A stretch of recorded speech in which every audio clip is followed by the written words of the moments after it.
क्या अतातुर्क का तुर्की सिर्फ एक मिराज था ताकि एर्दोगान की तुर्की को एक सुरक्षित नींव मिल सके? क्या 1920 के दशक में भारतीय मुसलमानों ने ओस्मानी खिलाफत को धन भेजा, लेकिन ये सेकुलरिज्म भी बिल्कुल स्वतंत्र नहीं था।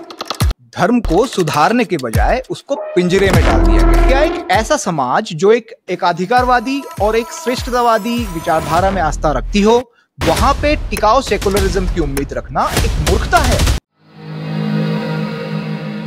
एक समय की बात है, एक देश था जहां रूमी की बातों में इश्क था और अतातुर्क के सपनों में रोशनी, जहां मस्जिदों की अजान और चर्च की घंटियां एक साथ गूंजती थी और औरतें खुली हवा में सांस लेती थी, पढ़ती थी, सिखाती थी और देश चलाती थी।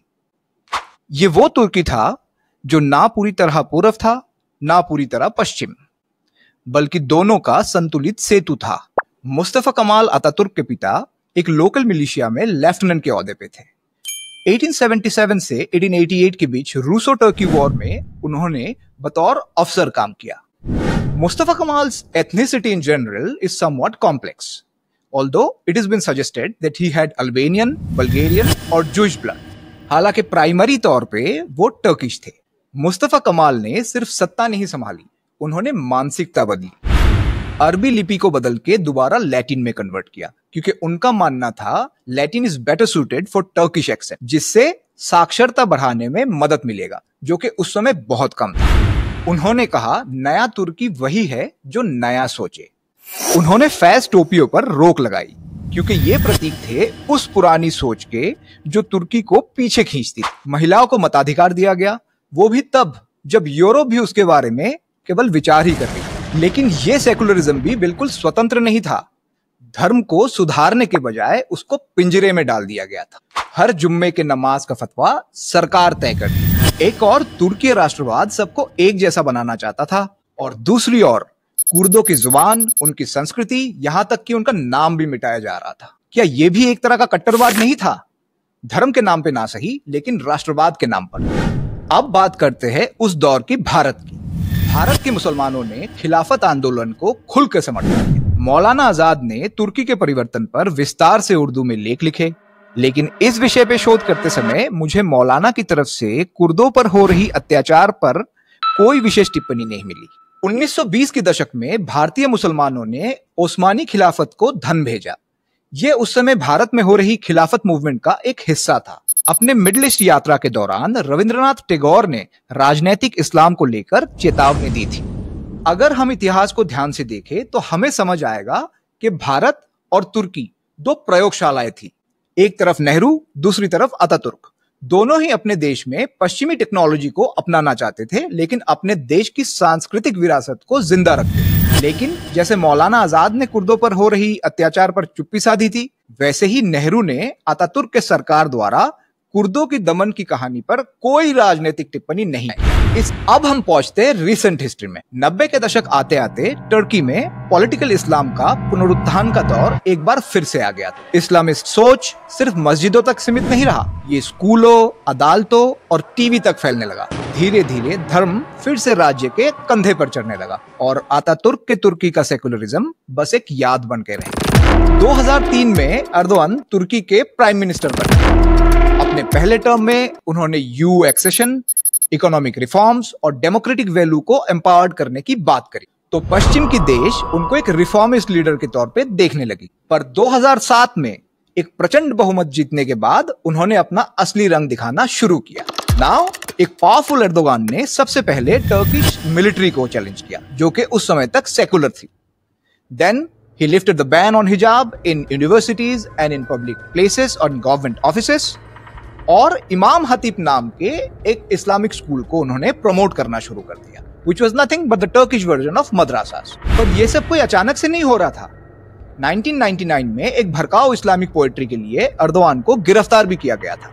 एर्दोगान का आइडियोलॉजिकल रूट्स मिली गोरास मूवमेंट से जुड़ता है, जो कि एक पैन इस्लामिक आइडियोलॉजी को मानने वाला मूवमेंट था। आइडियोलॉजिकली मिली गोरास मूवमेंट और मुस्लिम ब्रदरहुड एक ही सिक्के की दो पहलू हैं। 2016 में टर्की में जब तख्तापलट का प्रयास हुआ तो लोग सड़कों पर आ गए, लेकिन ये को कितना असली था या फिर एक सोची समझी जाल था जिसमें फंसकर लाखों सरकारी कर्मचारी निकाले गए, पत्रकार जेलों में बंद हुए, स्कूलों को बंद कर दिया गया और खुद एर्दोगान एक नए सुल्तान की तरह हुआ। जिस तुर्की ने लोकतंत्र को अपनाया था, अब वही देश अपने विरोधियों को इस्लाम विरोधी और देशद्रोही कहने लगी।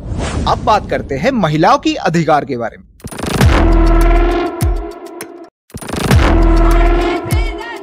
टर्की ने Istanbul convention against violence on women से विड्रॉ कर लिया। फेमिसाइड या कन्या हत्या बढ़ने लगा and social media campaigns like challenge accepted को बढ़ावा दिया गया। स्टेट फंडेड टीवी सीरियल्स में सबमिसिव वुमेन और डोमिनेंट मेल को एक महान सभ्यता की निशानी के तौर पे दिखाया जाने लगा, जिससे हमारे पड़ोसी मुल्क भी काफी इंस्पायर्ड हुए। पब्लिक स्पेसेस में जेंडर सेग्रीगेशन होने लगा और धीरे धीरे अतातुर्क की तुर्की को दरकिनार कर दिया गया। कभी जो औरतें यूनिवर्सिटीज में पढ़ाती थी, अब उन्हें बताया जा रहा है कि उनकी असली जगह घर की रसोई में है। हर हफ्ते कोई ना कोई महिला इज्जत या ऑनर के नाम पे मारी जाती है और टीवी पे बताया जाता है कि असली महान औरत वो होती है जो सवाल नहीं करती। लेकिन हर पत्थर के नीचे एक बीज छुपा होता है और आज तुर्की के युवा पीढ़ी ने अपने सरकार से सवाल पूछना शुरू कर दिया है।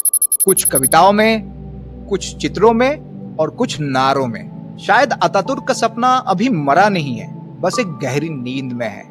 आज जहां एक तरफ एक आशा की किरण दिखती है, वही दूसरी तरफ हमें समाज से कुछ कठिन सवाल पूछने पड़ेंगे। अब समय है द डार्क टेक का।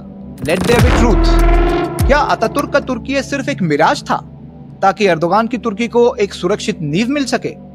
क्या एक ऐसा समाज जो एक एकाधिकारवादी और एक श्रेष्ठतावादी विचारधारा में आस्था रखती हो, वहां पे टिकाऊ सेकुलरिज्म की उम्मीद रखना एक मूर्खता है?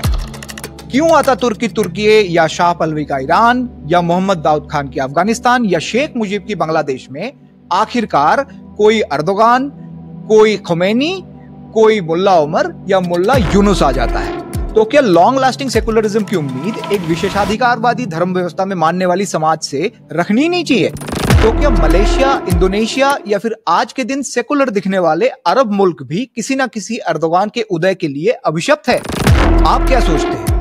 क्या आगे चल के इस्लाम में एक ऐसा रिफॉर्मिस्ट जरूर आएगा जो कि हर धर्म की तरह इस्लाम को भी रिफॉर्म करेगा और इस्लाम को एक इंक्लूसिव रिलीजन में कन्वर्ट करने में मदद करेगा? क्या आपको लगता है reformist like Mohammed bin Salman या UAE royals will be able to lead Islam to a territory where it is more inclusive and more modern as a religion and as a society? आप क्या सोचते हैं? आपके विचार हमारे साथ जरूर साझा करें, हम आपको उत्तर अवश्य देंगे। द इंडिक स्पेयर में हम लोग कोशिश करते रहेंगे कि आपके समक्ष इंपॉर्टेंट टॉपिक्स को उठाते रहने की। आज हमें आपका समय देने के लिए आपका धन्यवाद। वीडियो को लाइक एंड शेयर जरूर करें और बेल आइकन को दबा के हमारी चैनल को सब्सक्राइब करें ताकि हमारा अगला इंपॉर्टेंट वीडियो आप सबसे पहले देख सकें। अपना ध्यान रखिए। God bless you all. Thanks for watching.